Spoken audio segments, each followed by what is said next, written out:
꽃이 피는 봄이 되고 또 날씨가 좋아지니까 결혼식들이 참 많이 있는 것 같습니다. 오늘 일부 예배도 결혼식에 참여하는 몇 가정이 함께 참여하시고 먼저 예배하시고 결혼식에 가셨는데 이러저러한 일들로 바깥 일들이 많아지는 그런 계절입니다. 하지만 꼭 하나님 앞에 예배하는 일만큼은 빠지지 마시고 함께 예배할 수 있기를 바랍니다. 20년 전에 SBS에서 방영된 주말 드라마가 있습니다. 파리의 연인이라고 하는 그런 제목의 드라마인데, 이 드라마에는 아주 유명한 대사가 있습니다.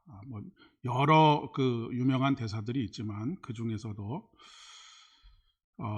사랑이 서로 어긋난 청춘 남녀 중에 남자 주인공이 여자 주인공에게 여자 주인공의 손을 끌어다가 자기의 가슴에다 대고 이 안에 너 있다. 네 마음속에는 무엇이 있는지는 모르겠지만 내 마음속에는 네가 있다라고 하는 그런 아주 유명한 대사를 남겼습니다. 저는 이 대사가 하늘의 음성처럼 들려졌습니다. 하나님께서 늘 저에게 말씀하시고 우리에게 말씀하시는 것이 이 안에 너 있다. 너는 늘 다른 사람을 바라보고 다른 것을 바라보지만, 그리고 네 마음에 뭐가 있는지, 네가 지금 뭘 바라보고 있는지는 잘 모르겠지만 너는 항상 내 마음속에 있다 라고 말씀하시는 그런 음성으로 들려져 옵니다. 이것처럼 위로가 되는 말씀이 없습니다. 연약하고 부족하고 늘 세상을 향하는 우리의 눈길, 하지만 그럼에도 불구하고 늘 우리를 그의 마음속에 품으시고 우리를 사랑하시는 우리 주님이 내 곁에 계시다라고 하는 것, 이것만큼 위로가 되고 소망이 되는 말씀이 없는 것 같습니다. 여러분은 살아가면서 무엇의 위로를 받고 무엇으로 소망을 얻고 살아가십니까? 우리가 살아가고 있는 현실은 우리에게 참된 위로와 소망이 필요하다라는 것을 이야기해주고 있습니다. 지난 2017년 이후에 우울증으로 병원을 찾은 환자들이 2017년도에 68만 명 정도가 되었었는데 4년이 지난 2021년도에는 100만 명에 육박하고 있다고 합니다. 그런데 이 병원을 찾을 정도의 사람들은 그래도 나은 것인데, 이러저러한 이유들로 인해서 병원을 찾지 못한 이들까지 합친다고 한다면 아마도 병원을 찾은 사람들보다 몇 배의 우울증 환자들이 우리 주변에 있을 것이다 라고 그렇게 예측해 볼 수 있을 것 같습니다. 특별히 우리나라에서는 이 정신과를 찾는 것에 대한 편견을 가지고 있지 않습니까? 정신과를 찾아간다라고 하면 무엇인가 색안경을 끼고 보기 때문에 정신과를 찾지 못하는 경우도 있고, 또 물질적인 여유가 부족해서든지 아니면 상황적으로 병원을 찾을 수 없는 이들도 상당수가 있을 것 같습니다. 그런데 그 중에서도 참 심각한 것은 20, 30대의 우울증 환자가 폭증하고 있다라고 하는 것입니다. 지난 4년 사이에 2017년부터 2021년 사이에 20, 30대 청년층의 우울증 환자 비율이 50%가 증가했다고 하는 통계가 있습니다. 전체 100만 명의 이 병원을 찾은 우울증 환자들 중에서 그 전에 2017년도에는 전체 20, 30대가 차지하고 있는 비율이 23.4% 정도밖에 되지 않았는데 4년이 지난 2021년도에는 34.1% 정도로 아주 그 전체에서 차지하는 비중이 증가일로에 있다라고 하는 이야기입니다. 우울증이 심각해지면 정신적으로 견디는 힘이 굉장히 약해지게 되어져 있습니다. 그렇게 되면 매사에 의욕이 떨어지고 무엇을 해도 즐거움이나 기쁨이 없이 그저 하루하루를 견뎌내는 그런 삶을 살아야만 합니다. 그럴 때 가장 중요한 것은 누군가가 그 곁에 있어 주는 것이 아닐까 싶습니다. 우리가 이런 사람들을 볼 때에 힘내라고 말하기 전에 내가 네 곁에 있다라고 말해주는 것이 참 중요합니다. 그리고 내가 그러한 형편에 있을 때에 누군가 나에게 변함없이 위로가 되어주는 줄 수 있는 그런 사람이 필요한 것이지요. 독일의 철학자인 임마누엘 칸트라고 하는 분이 있는데 이 분이 이렇게 이야기를 합니다. 나는 일평생 동안 참 좋은 책들을 많이 읽었다. 그런데 내가 읽은 그 어떤 책보다도 시편 23편에 나와 있는 네 마디의 단어, 이 네 마디의 단어로 이루어진 이 말보다 내게 위로를 주고 기쁨을 준 말은 없다라고 그렇게 이야기를 했습니다. 그 시편 23편에 나오는 네 마디는 바로 주께서 나와 함께 하신다라고 하는 그런 고백입니다. 이것은 앞서 드라마의 명대사인 내 안에 너 있다. 네 마음속에는 무엇이 있는지 알 수 없지만 언제나 내 마음속에는 네가 있다라고 속삭여 주시는 우리 주님의 속삭임과 같은 것이라고 생각이 됩니다. 중요한 것은 누가 곁에 있느냐라고 하는 것입니다. 오늘 사도행전의 말씀과 시편의 말씀과 또 베드로전서의 말씀과 요한복음의 말씀을 관통하고 있는 하나의 단어가 있는데 그것은 바로 선한 목자가 우리의 곁에 있다라고 하는 것입니다. 그 선한 목자가 우리의 곁에 계셔서 우리의 길을 인도하시고 우리를 안전케 거하시며 우리에게 푸른 초장과 쉴만한 물가를 허락하시는 하나님이시다라고 하는 것이죠. 그런데 요한복음 10장의 말씀을 보면 예수 그리스도가 아닌 다른 도둑들, 그것은 우리의 영혼을 약탈하고 우리의 삶을 온전한 삶으로 살아가지 못하는 세상에 있는 수많은 것들, 그런 것들을 의미하는 것일 것입니다. 우리가 누구를 곁에 모시고 살아가느냐, 그리고 무엇을 위안거리로 삼고 살아가느냐 하는 것은 우리의 인생이 위로와 소망의 인생을 살아가느냐, 그렇지 못하느냐를 결정하는 결정적인 요인이 되는 것입니다. 위로라고 하는 말은 영어로는 comfort라고 하는 단어를 사용합니다. com이라고 하는 말은 함께라고 하는 말이고 port라고 하는 것은 요새 혹은 안전한 곳을 의미합니다. 그러니까 위로라고 하는 것은 내가 누군가와 함께 있음으로 말미암아서 안전함을 느끼고 위로를 경험하는 것, 그것을 말하는 것이죠. 여러분은 살아가면서 무엇을 통해서 무엇이 곁에 있어서 위로를 얻고 기쁨을 얻으며 소망을 노래하고 계십니까? 어떤 사람은 돈을 통해서 위로를 얻고 소망을 얻으려 하지만 그것이 우리에게 위로와 소망을 가져다 주는 것은 아닙니다. 오히려 우리가 그 물질을 쌓아가는 가운데 마음에 큰 상처가 생기게 되고 위로가 아니라 오히려 좌절과 절망을 경험하는 일들이 얼마나 많이 있는지 모르겠습니다. 함께 있음으로 위로가 되는 것.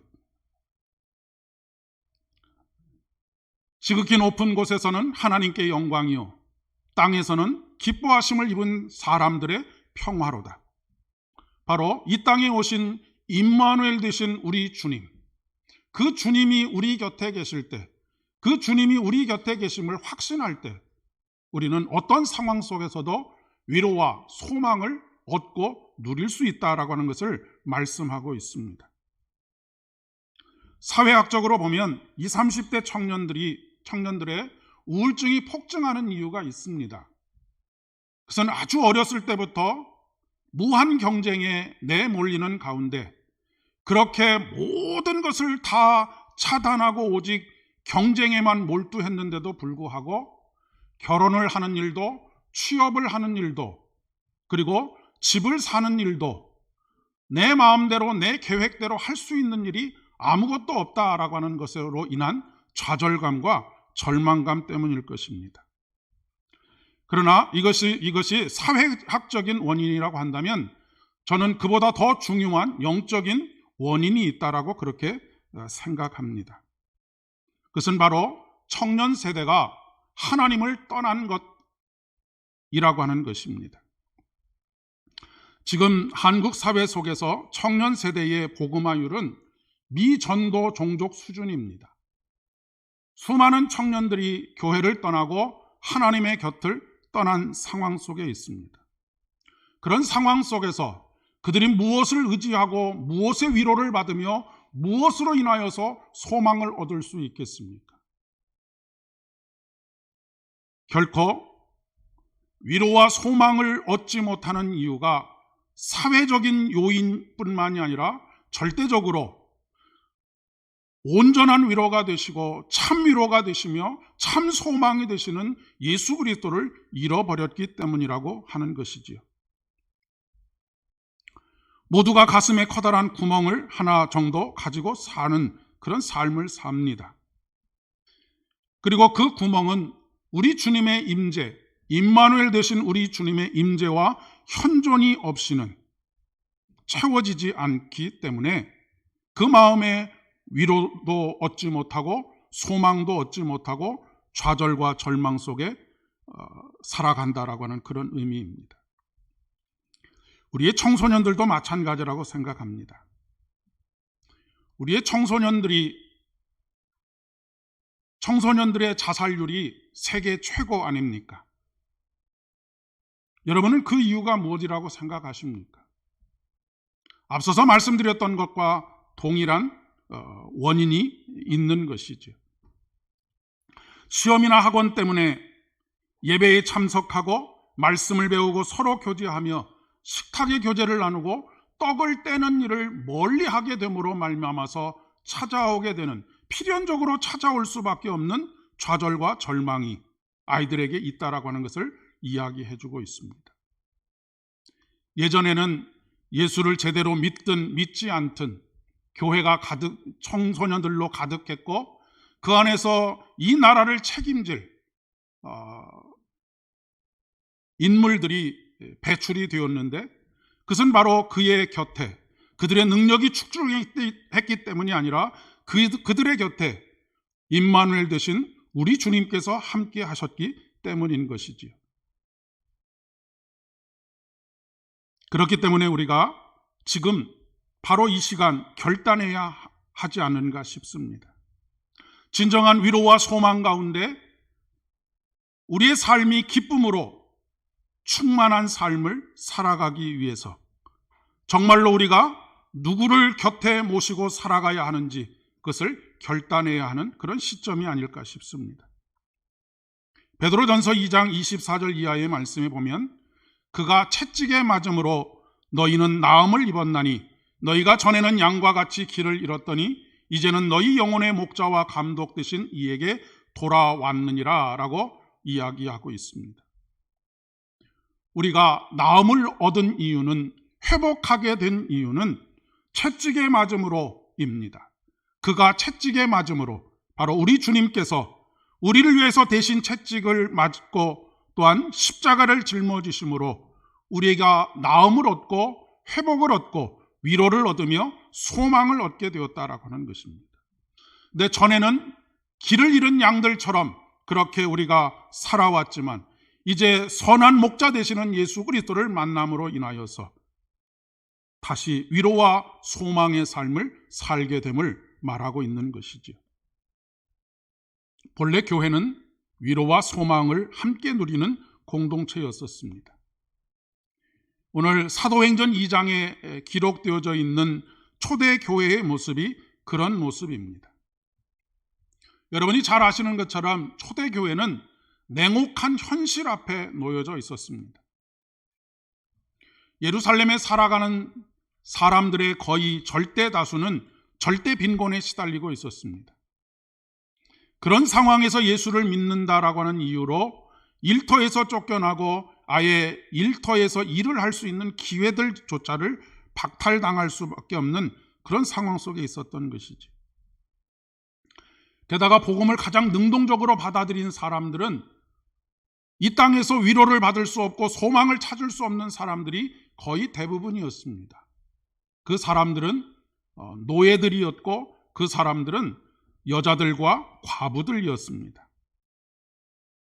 그들은 어느 곳에서도 위로와 소망을 찾을 수 없었고 누릴 수 없었던 사람들인데 교회 안에 와서 예수를 만나고 예수와 함께 살아가면서 참된 위로와 소망으로 위로받고 새로운 기쁨을 누리면서 살 수 있게 되었던 것이죠.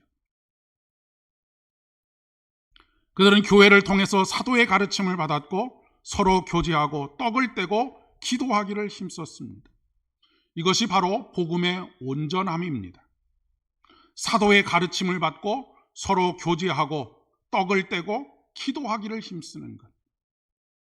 그런데 오늘날 우리의 신앙은 일주일에 한 번 예배를 드리는 것으로 우리의 신앙생활이 끝맺어지는 그런 경향들이 얼마나 많이 있는지 모르겠습니다.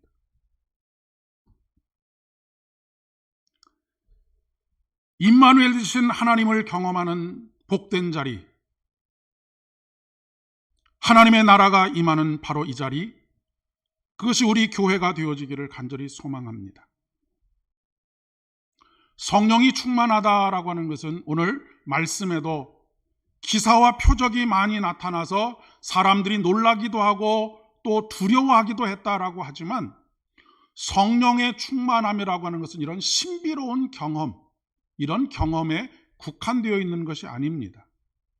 오히려 그 성령의 충만함으로 말미암아서 그들의 삶이 어떻게 이 험악한 세상 속에서 위로를 받고 소망을 얻는지에 대한 이야기들을 가득 적어놓고 있습니다. 믿는 사람들이 다 함께 있어 모든 물건을 통용하고 또 재산과 소유를 팔아 각 사람의 필요에 따라 나누어주며 날마다 마음을 같이하여 성전에 모이기를 힘쓰고 집에서 떡을 떼며 기쁨과 순전한 마음으로 음식을 먹고 하나님을 찬미했다라고 하는 것입니다. 그러나 사실 이러한 이상적인 공동체는 그렇게 오래 가지를 못했습니다. 여러분이 사도행전 5장에 보시면 아나니아와 삽비라의 범죄와 그들의 죽음을 목격하지 않습니까? 성령이 충만함이 지속적으로 유지되지 않았을 때 인간 사회에 나타나는 어쩔 수 없는 현실입니다. 특별히 우리는 이 시대보다 더욱더 자본의 힘에 휘둘리고 살아가는 자본주의 사회를 살고 있습니다. 이런 사회 속에서 우리가 이런 공동체를 이루어간다라고 하는 것은 현실적으로 불가능에 가까운 일입니다. 그러나 우리가 성령으로 충만하게 될 때 그 성령의 지속적인 은혜를 경험하면서 살아가게 될 때에 하나님께서는 우리에게 이러한 이상적인 사회들을 지향해 갈 수 있는 힘을 허락해 주시고 그것을 통해서 위로와 소망을 경험할 수 있도록 해 주시는 것입니다. 사실 신비로운 현상이라고 하는 것은 굳이 성령 충만이 아니라고 해도 타 종교를 통해서도 얼마든지 경험할 수 있는 것이 신비로운 현상들입니다. 중요한 것은 날마다 우리의 삶 속에서 성령의 임재와 현존을 경험하면서 사는 것입니다. 그것이 바로 임마누엘입니다. 우리와 함께 계시는 하나님, 그분으로 말미암는 소망과 기쁨과 그리고 위로를 경험하면서 살아가는 것입니다. 성령은 위로의 영이십니다. 성령은 우리를 떠나지 않으십니다. 예수님께서 부활하시고 승천하시면서 제자들에게 하신 말씀이 있습니다. 내가 떠나는 것이 너희에게 유익이라. 내가 떠나가지 아니하면 보혜사가 너희에게 오시지 아니할 것이요 가면 내가 그를 너희에게 보내리라 라고 말씀하고 있습니다.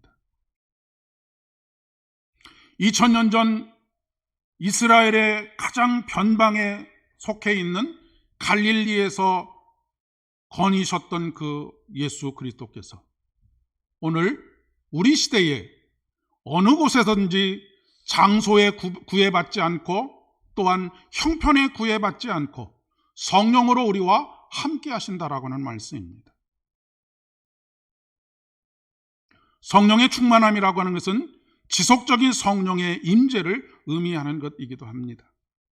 일시적으로 우리가 기사와 표적을 경험하는 것만이 아니라 지속적인 임재 가운데 살게 될 때 우리에게 위로와 소망이 주어진다라고 하는 것이죠.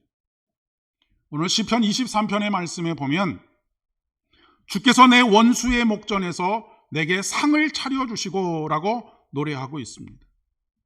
여기서 말하는 원수는 우리가 삶에서 직면하게 되는 여러 가지 삶의 문제들이라고 이야기할 수 있겠지요. 현실적인 문제들입니다. 그런데 하나님께서는 그곳에서 우리에게 상을 차려주신다라고 말씀하십니다. 상을 차려주신다라고 하는 말씀은 우리를 환대하신다라고 하는 것이죠.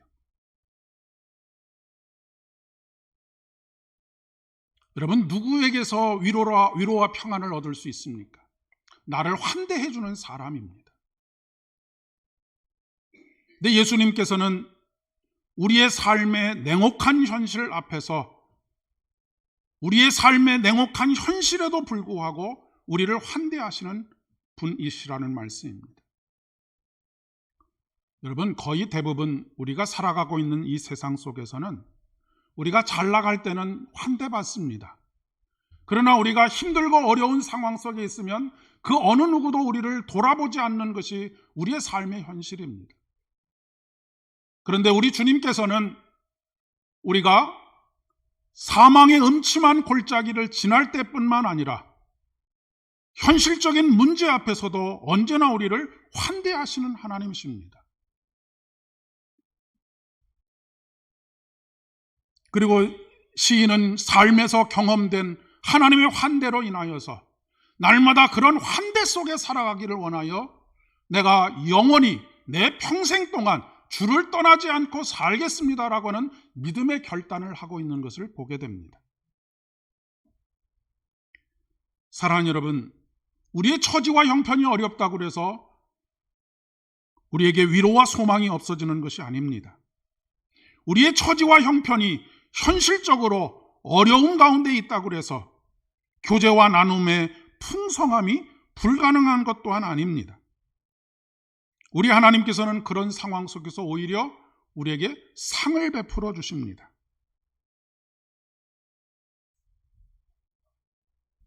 시인은 지속적인 성령의 임재를 경험함으로 문제 앞에서, 문제의 투성이인 현실 앞에서 오히려 당당하게 기쁨과 감사를 고백하고 있고 그분을 통해서 받는 위로와 소망을 노래하고 있는 것입니다. 초대교회의 특징 가운데 하나가 주께서 구원받는 사람을 날마다 더하게 하시니라 라고 기록하고 있습니다. 우리 교회가 좋은 교회가 되기 위해서는 물론 좋은 시스템이 필요합니다. 새가족을 환대하는 시스템도 필요하고 또한 정착할 수 있는 좋은 프로그램을 만드는 것도 필요합니다. 그러나 그것은 본질이 아니라고 하는 것을 오늘 사도행전의 말씀은 우리에게 이야기해 주고 있습니다.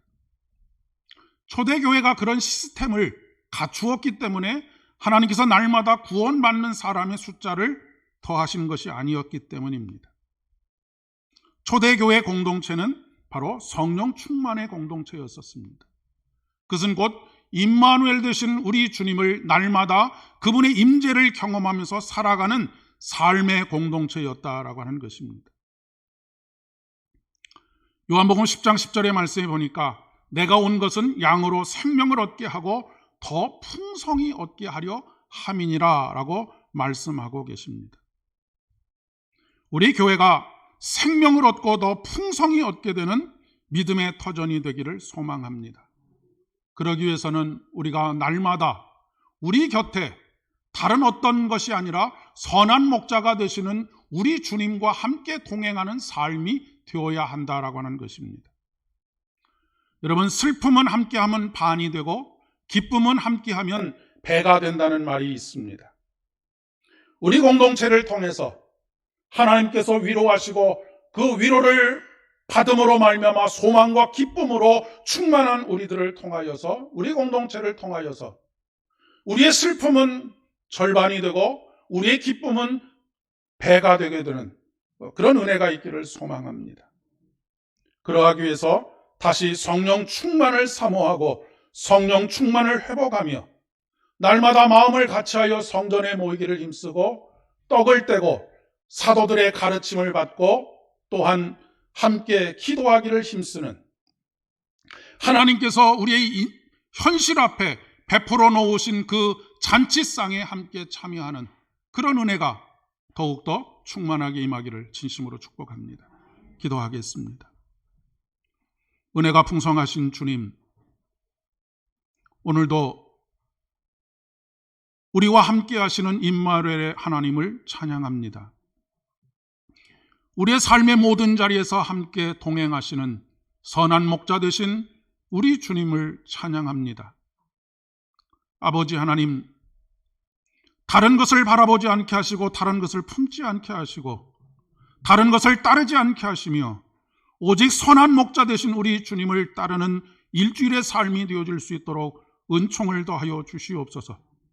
그로 말미암아 우리의 마음속에 위로가 넘치게 하시고 소망이 넘치게 하시며 기쁨과 감사가 넘치는 삶이 되어질 수 있도록 은혜를 더하여 주시옵소서. 우리의 삶의 주변에 수많은 현실적인 문제들이 있습니다. 물질이 부족하거나 아니면 질병 가운데 있거나 불화하는 사람들과의 관계 속에 있거나 수많은 어려움들과 고통들이 있음을 주님 앞에 아뢰옵니다. 그러나 하나님, 선한 목자 되신 우리 주님께서는 그런 문제들 앞에 우리에게 상을 베푸시고 잔치를 여시며 그곳에서 참된 위로와 평안을 우리에게 주시는 선한 목자 되시는 것을 고백합니다. 온전히 매일매일의 삶 속에서 하나님의 임재와 현존을 구하며 함께 동행하게 하여 주옵소서.